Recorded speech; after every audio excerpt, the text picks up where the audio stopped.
Hello दोस्तों, जी Ramesh ground reporting आप तक में आप बने रहिए और हम ऐसे मुद्दे पे बात करने जा रहे हैं जो कि आपको सोचने पे मजबूर कर देगा।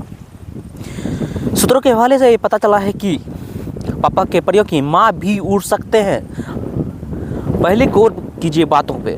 पापा की परियों की माँ, आपने हमेशा देखा है कि परियों ही उड़ते हैं, पापा की परियों ही उड़ते हैं, लेकिन आज हम गंभीर विषय पे बात करने जा रहे हैं।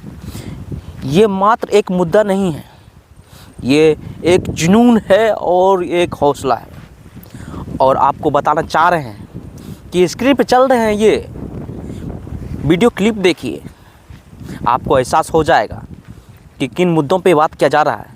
और आप बताइएगा ये किस किस्म के प्रजाति हैं जो उड़ पा रहे हैं।